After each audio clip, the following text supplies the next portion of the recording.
You're listening to an Airwave Media Podcast.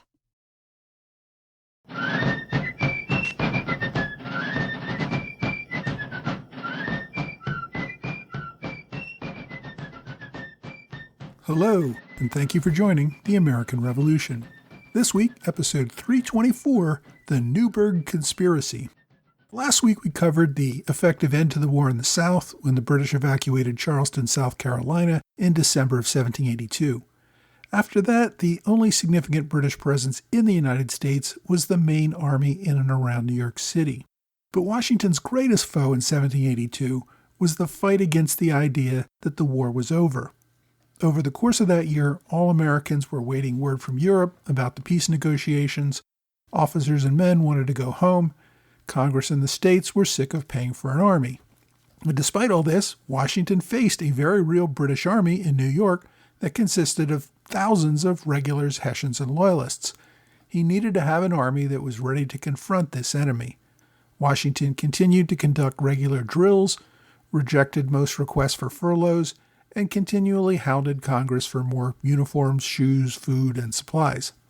With the British still reeling from the surrender at Yorktown, Washington and many others believed that one final blow would end the war more quickly.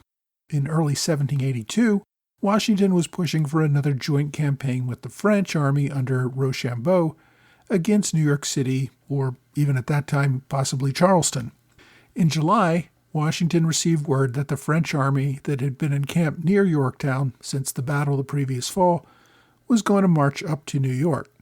He also received word that a French naval squadron was sailing to North America from the West Indies. Washington met Rochambeau in Philadelphia to discuss a possible fall campaign. He was disappointed to learn that Rochambeau still had no plans for another campaign. Instead, he simply planned to move the French army into New York and await word of the peace negotiations. Still hopeful, the Continental Army moved to Verplancks Point on the east bank of the Hudson River, about a day's march from the British lines at the northern tip of Manhattan. But by that time, the British had already evacuated Savannah, Georgia. There were rumors swirling about the evacuation of Charleston, and everybody pretty much expected the evacuation of New York would be happening soon as well. Rochambeau had no interest in sending his army into a fight to take ground that would just be given up in a few months. After a few weeks, the French army marched to Boston.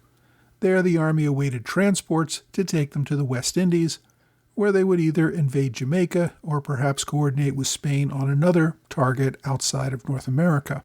The French army would depart from Boston on Christmas Day, 1782, headed for the West Indies. Without any military campaign that year, keeping the soldiers busy was critical for other reasons. Men left with little to do typically turned to drinking and fighting with each other, and a fair percentage of soldiers simply deserted. By late 1782, it was not only the enlisted soldiers, but also the officers who voiced greater discontent. Unlike enlisted men, officers could resign their commissions and just go home. The ability to keep an army in the field depended on a reliable officer corps. Earlier in the war, when things were desperate and Congress had no way to pay anyone, Congress passed resolutions offering pensions, eventually offering all officers a pension of half pay for life if they served until the end of the war. Many officers were still holding out for that promise. The growing concern, though, was that Congress would simply refuse to honor that promise, much like it had refused to honor the promises of pay and adequate support while the Army was in the field. The Continental Army went into winter quarters in October of 1782. The bulk of the Army moved north from Verplancks Point to an area around the towns of Newburgh and New Windsor, two relatively small communities on the western bank of the Hudson, a few miles north of West Point. Enlisted men had to build their own quarters. Timothy Pickering, the quartermaster general, procured the use of 1,600 acres west of New Windsor to build the winter encampment. The men would build log huts with 1,100 square feet of living space divided among 2 rooms. Each cabin would house 16 men with one fireplace for heating. These rooms must have been pretty miserable, especially when you consider that you were bunking with 15 other men who probably had not had a bath in months. The men also had a bad habit of urinating inside the house much of the time. Even if they didn't appreciate the health aspects, you'd think the stench alone would be enough to discourage that behavior, yet it appears to have been a common practice. While many soldiers wanted to return home, one officer was actually returning to duty. Major General Horatio Gates had left service after his embarrassing performance at the Battle of Camden, South Carolina in 1780. After his army's defeat and Gates fleeing his own army, Congress had suspended his service pending an inquiry. That inquiry or court-martial never materialized, so Gates sat at home in Virginia awaiting a new assignment. Many members in Congress hoped the general would simply resign and go away, but Gates had no intention of that. In February of 1782, Gates wrote to Washington to congratulate him on Yorktown and to ask what role he might play in the next campaign. Washington brushed off Gates with a letter saying that Secretary of War Benjamin Lincoln would be responsible for any new assignments. And that was actually good for Gates because Lincoln and Gates got along pretty well. Lincoln had served under Gates at Saratoga, and after surrendering an army at Charleston in 1780, Lincoln appreciated a general's need for rehabilitation. Lincoln recommended that Gates be returned to active duty. Gates traveled to Philadelphia to lobby for his new assignment. A congressional committee made up of Richard Henry Lee, John Rutledge, and Ezekiel Cornell held hearings with General Gates over several days in August. Gates managed to round up several officers who supported his return to duty. On the committee's recommendation, Congress repealed its resolution that Gates should face an inquiry over Camden and that he return to duty with the main army. Based on his seniority, Gates was second in command of the Continental Army, behind only George Washington. After Congress cleared his name, Gates returned home to Virginia for a few weeks, then traveled to New York, where Washington gave him command of the right wing of the Army, in charge of the New York, New Jersey, and Connecticut lines. Almost as soon as he arrived, Gates started complaining about housing. Officers typically took over local homes, often forcing the residents to cram themselves into 1 or 2 bedrooms. Gates wanted a house owned by John Ellison. General Henry Knox had lived there for a while, but the house was currently being held by the director of the military hospital, John Cochran. The doctor refused to vacate, even threatening to challenge Pickering to a duel over the matter. Pickering, as quartermaster, was responsible for procuring Gates's quarters. Gates wrote to several delegates in Philadelphia about the matter before Pickering was finally able to evict Cochran and move Gates into the house. Now, while Gates was pleased with his return to duty, other officers remained deeply concerned about the coming end of the war. Officers were owed back pay. Many of them had fronted their own money to pay for the needs of those under their command and expected Congress to provide reimbursement. Many of them had also given up years of service, meaning they were personally bankrupt and had no jobs to return to when the war ended. Now, these men were relying on the promises of a pension that they had received years earlier, but they already saw that some officers who had retired due to illness or injury were not receiving their promised pensions. Many saw that their years of service and sacrifice might be rewarded simply by being discarded and possibly even facing debtor's prison. The officers of the Massachusetts line began working on a strategy to demand their pensions. They had initially planned to send a delegation to Congress, but they learned that Congress had already tabled any discussion of pensions until at least January of 1783. So instead they opted to petition the Massachusetts state legislature. Now, they were pretty confident that Massachusetts would deny their petition, but that at least meant that when they did get to petition Congress, Congress would not give the expected response of, "Go speak to your state government first." The officers sent a delegation to Boston in September. They got the runaround for a few months. Eventually, they learned that Samuel Osgood, a Massachusetts delegate from the Continental Congress, had written state officials to inform them that if they offered any pensions, they would not get any credit toward the state's share of war expenses. So Massachusetts tabled their own discussion of pensions in order to wait and see what Congress was going to do. After returning to camp, the Massachusetts officers recruited General Henry Knox to voice their concerns. They also reached out to officers from Connecticut, New York, New Jersey, and New Hampshire.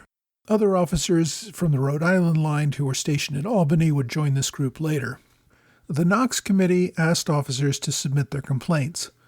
Most of the complaints centered around the obvious: lack of pay, poor living standards, the lack of confidence that they would receive their promised pensions.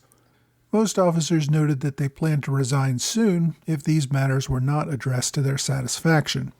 The committee met at Horton's Tavern in New Windsor during late November and early December in an attempt to summarize the complaints into a single petition. They essentially said that joining the Army, they had made a contract, and the government was not keeping up its obligations. As they continued to work on drafts, they focused more on the absolute misery and frustration that the men were feeling. In December, the committee finalized its memorial to Congress. One of the more famously quoted paragraphs reads, "We have borne all that men can bear. Our property is expended. Our private resources are at an end. Our friends are wearied out and disgusted by our incessant applications. We therefore most seriously and earnestly beg that a supply of money may be forwarded to the Army as soon as possible. The uneasiness of the soldiers for want of pay is great and dangerous. Any further experiments on their patients may have fatal effects." 14 officers, including Henry Knox and 3 other generals, signed the document on December 7th. The committee appointed 3 officers: Major General Alexander McDougall from New York, Colonel John Brooks from Massachusetts, and Matthias Ogden of New Jersey, to carry the memorial to Philadelphia. Before leaving, committee members had to take up a collection to try to help the officers cover their travel expenses. The group arrived in Philadelphia on December 29th. By that time, Congress had already ended its session until January. The officers still met with Robert Morris, the superintendent of finance, and with other key delegates who were still in town. When Congress reconvened on January 6th, it received the officers and their memorial and appointed a grand committee with 1 delegate from each of the 13 states to consider the problem. 3 days later, McDougall wrote to Knox that Congress had received the memorial positively, but the fact remained that it simply didn't have the money to keep its promises. The following day, the officers met with the Grand Committee. The basic gist was that Congress didn't have the money they owed to the Army, and they asked the officers what would happen if their demands were not met. Well, the officers essentially said that the Army was on the verge of mutiny, that officers had already put down several mutinies in the past, and that with officers' morale so bad, it was not clear that they could stop another one. Colonel Brooks warned, quote, "A disappointment might throw them blindly into extremities." There was some discussion about eliminating the pension and maybe just giving a lump sum payment for a few years instead, but since Congress had no money for a lump sum, that really didn't seem like a useful solution. Now, the Grand Committee formed a subcommittee to work with Morris to come up with some response. Morris could not make any promises on just about anything. Instead, he focused just on trying to pay the Army their pay for 1 month, January. Morris ended up offering a payment to the soldiers of 50 cents a week. Since a private was supposed to make $6.67 a month, offering that pay over the course of 4 months to pay for 1 month's pay seemed rather pathetic. Yet it was more than the men were used to receiving. For the officers, Morris offered a choice. Either they could accept their pay now, in the form of his paper Morris notes, or they could wait until after the enlisted men got paid and then receive specie for 1 month sometime after that. Essentially, Morris was only offering to pay their January salaries sometime in April, with no promise of back pay, front pay, or anything else. As Congress considered the matter, those in winter camp continued to suffer. A local sheriff actually arrested Quartermaster General Timothy Pickering for unpaid debts. Pickering's signature was on just about every promissory note issued by the Army, and since New York did not provide any immunity for officers engaged in official duties, a creditor simply attempted to use this local collection practice to collect what the Army owed him. This was another huge sign of disrespect to the Army, since soldiers thought they were giving everything and civilians just didn't care about them anymore. Now, to keep the Army busy, Washington ordered the construction of a new building. The new building would be used for larger meetings or other events. It was 110 feet long by 30 feet wide. Now, Washington simply referred to it as the new building. Others, however, began to call it the Temple of Virtue. which is a reference to some Masonic literature from the time. The temple opened on February 6, 1783, occasioned by a parade, after which the officers listened to a sermon preached by Reverend Israel Evans, and Washington also used the celebration as an opportunity to pardon several prisoners and ordered the issuance of an extra half cup of rum for each soldier. Around this same time, rumors of peace began to arrive from overseas. The King's November address to Parliament, where he recognized that the colonies in North America were now free and independent states, was falling on delighted ears. While this was a cause for celebration, it also made clear that a need for a resolution to the problem of paying the Army was closer than ever. On March 8th, Colonel Walter Stewart returned from Philadelphia after several months of sick leave. Stewart was the Inspector General for the Northern Department and also a former aide to General Horatio Gates. The night after his return to camp, Stewart met with about a dozen officers at Gates's headquarters to give them the latest news from Philadelphia. He brought word that Congress was still dithering on how to respond to the memorial and that Congress was not even paying interest on its debts anymore. The officers decided to call a larger meeting at the Temple of Virtue 2 days later to consider what next steps the Army should take to get what it was owed. Gates's aide-de-camp, Major John Armstrong, wrote a notice for the meeting, although it was circulated anonymously. The notice said simply that a fellow soldier wanted to address the officers, but the tone of the notice made clear that this was going to focus on the frustration that had been building over congressional inaction.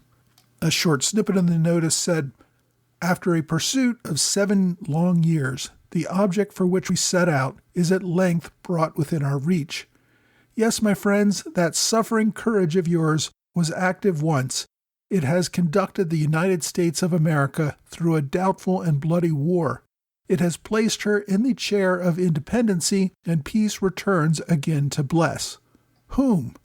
A country willing to redress your wrongs, cherish your worth, reward you for your services, a country courting your return to private life with tears of gratitude and smiles of admiration, longing to divide with you that independency which your gallantry has given and those riches which your wounds have preserved. Is this the case? Or is it rather a country that tramples upon your rights, disdains your cries, and insults your distresses?" The following morning, this anonymous pamphlet began spreading all over camp. The mutinous language of the notice was of concern enough, but another concern was that this meeting was called without even notifying General Washington. It seemed clear that this was an effort to bypass Washington's efforts to keep the Army under control. Hours before the meeting was supposed to begin, Washington issued general orders for March 11th. He condemned the meeting as disorderly and instead notified the Army that there would be a meeting 4 days later, on March 15th, for the committee that had met with Congress to provide a report on that progress to the officers. Washington then dashed off letters, including one to the President of Congress, Elias Boudinot, urging Congress to come up with a solution to the pay and pension issues right now.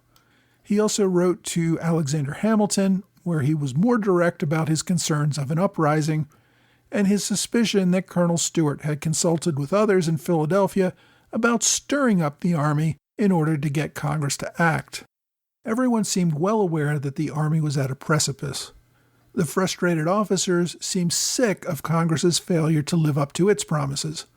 With a peace treaty expected any day, the Army might be disbanded without getting any of the things that it was promised. Many wanted to refuse any orders to disband and to use the military's power to just take what they were owed. In the days leading up to the meeting, officers argued with one another about whether to remain patient and respect civil authority, or whether it was time to act. Washington met with many of the officers over these days. Although the meetings were private and we don't have a record of exactly what was discussed, I think we can be confident that Washington was trying to both calm the situation and also probably determine which senior officers were still with him. Washington's orders from the 11th only said that a senior officer would address the officers on Saturday. When the meeting began, General Horatio Gates called the meeting to order with over 100 officers present.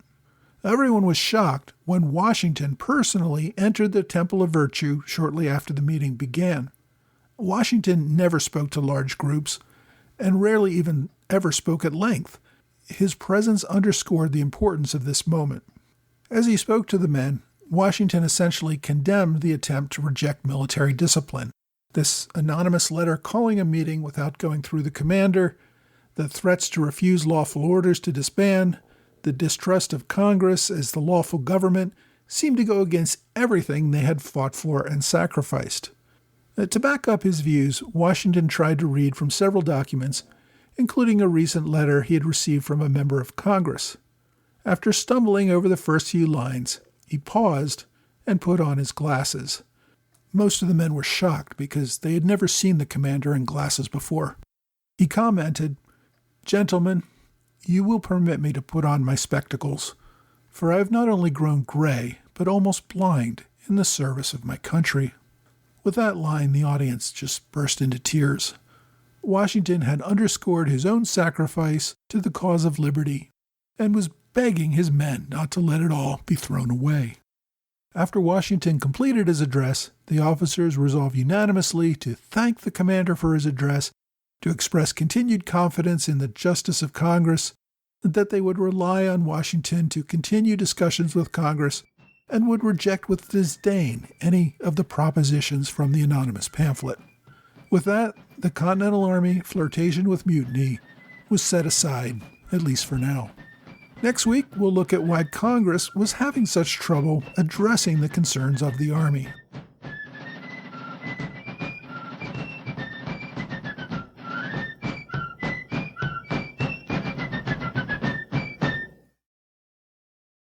Hey! Thanks for joining the American Revolution Podcast After Show, part of the Airwave Media Network.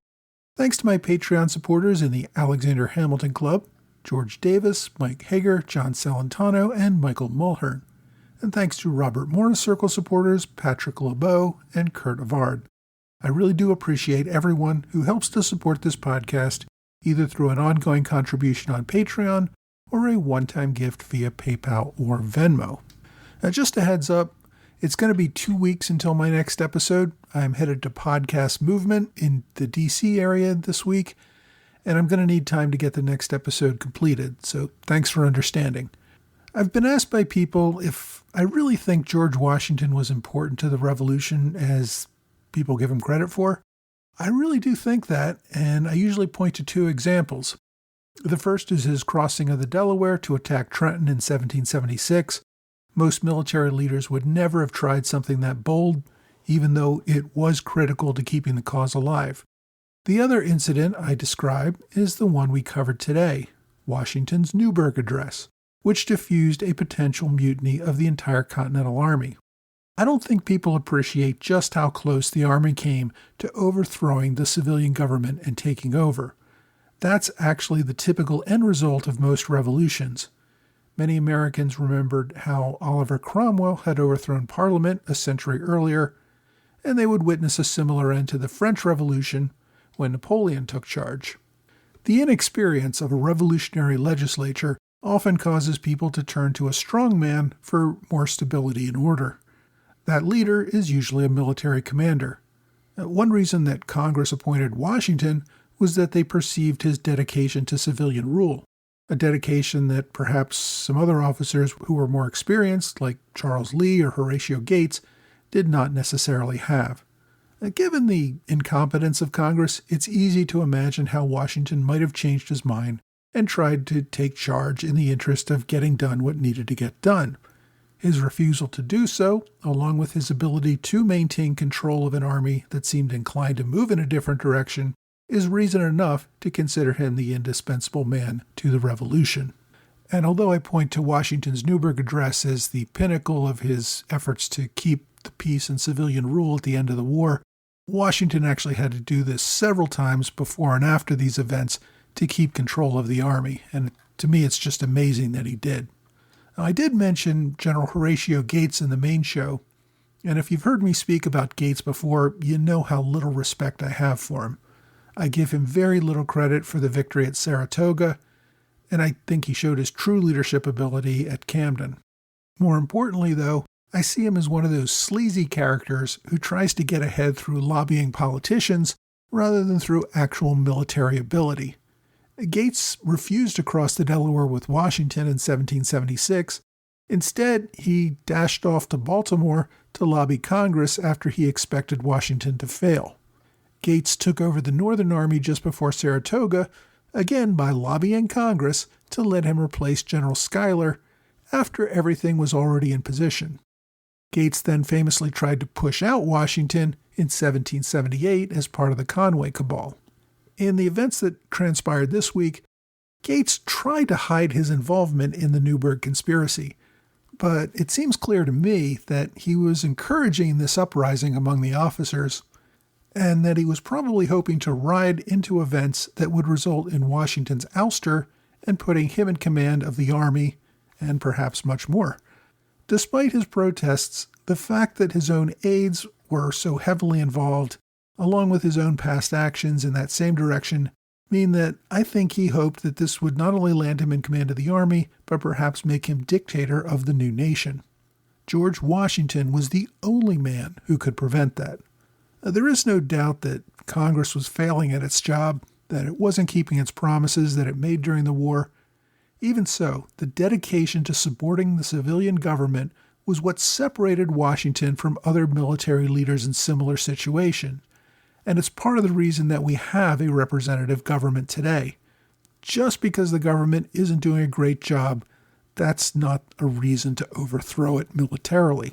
That dedication to representative government was not something that had ever been respected in monarchical Europe, and there are even occasions where it's not respected today. Without George Washington's leadership, the Revolutionary War could have been just another rebellion that ended up in dictatorship. We came close to that at Newburgh.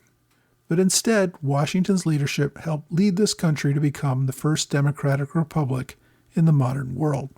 My book recommendation this week is Swords in Their Hands, George Washington and the Newburgh Conspiracy by Dave Richards. This is a good look at the events we covered this week. At 400 pages, I've seen some reviews that say this book is a little too long-winded and takes a little too long to make its point, but I found that it was filled with important facts and details about the events that we covered this week. There really is a lot more to this story than I could cover in talking about it for 20 minutes, so if you do want to read more, this is a good place to find the information. The author is a former U.S. Army officer who works as a language teacher. His book on the Newburgh Conspiracy was published in 2015. As I said, you want to read more on this topic, get Swords in Their Hands, George Washington and the Newburgh Conspiracy. My online recommendation is called The Last Official Address of His Excellency General Washington to the Legislatures of the United States, to which is annexed a collection of papers relative to half pay and commutation of half pay granted by Congress to the officers of the Army.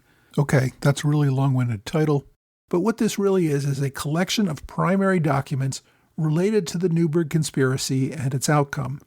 This was originally published as a pamphlet in 1783, and there's a copy of that pamphlet on archive.org, but that copy is really hard to read due to the quality of the original. I found a transcription of the text of this pamphlet on the University of Oxford website, of all places, and that's the one I've linked to. There's also a transcript copy at the University of Michigan website, but I found the Oxford copy easier to follow. This document contains transcripts of some of the most important letters, orders, and speeches that were related to these events. So if you're somebody who likes to read primary documents without any filters from authors or historians, this is a really good place to learn about the events that we talked about this week. As always, I've included direct links on my blog and website. My question this week asks, did any of the American leaders express reservations about accepting assistance from their former enemies, the French, during the American Revolution? Well, of course, this question is referencing the fact that the British colonies had gone to war with France many times, most recently in King George's War in the 1740s, and then the French and Indian War, which ended in the early 1760s. Many of the men who were going to fight in the American Revolution had personally gone into battle against the French and had lost friends and relatives in those wars. Most colonists believed that English liberties were superior to those that were found in Catholic France. They viewed the King of France as an absolute monarch, while the British king was a constitutional monarch that respected English liberties. None of them wanted to be ruled under French laws or customs. However, when the American Revolution began, they knew that they needed help. Britain's traditional enemy was an obvious partner when fighting Britain. There were those who objected to a French alliance, but they dropped out of the movement and became loyalists. While they objected to the British government's denial of rights, getting into bed with the French was just going too far. Joseph Galloway of Pennsylvania was a good example of this. He was an early leader in the colonial protest movement, even attending the First Continental Congress, but he refused to go to war with Britain, to support independence, or to back the French alliance. During the war, he ended up abandoning his home in Philadelphia and moving to Britain. When General Benedict Arnold betrayed his country, he wrote a public letter citing the French alliance as his main motivation for moving back to support British rule. Arnold had personally lost friends in a French massacre during the French and Indian War, and he had a deep hatred of the French. His decision to write such a public letter blaming the French alliance shortly after he did betray his country and move over to the British lines tells me that at least some people thought that this might have some resonance with other Americans. But, of course, most of the people who ended up leading us to victory in the American Revolution were men like George Washington, who accepted the idea that the enemy of my enemy is my friend. Washington welcomed the French alliance as the only way to support the Continental Army. Now, that said, he held on to his concerns. In 1778, Washington opposed an invasion of Quebec led by the Marquis de Lafayette. Washington very quietly expressed concerns that if the invasion was successful, France might reclaim Quebec, and Washington was happier to have a British colony on the U.S. border than a French colony. So even though there was a very strong French alliance and France greatly benefited U.S. interests, there was a great deal of skepticism that monarchical France would always remain a friend to the United States. If you have a question you'd like me to answer, please reach out to me either via email or on Twitter, Facebook, Quora, or Reddit. Well, that's all for this week. I hope you will join me again next time for another American Revolution podcast.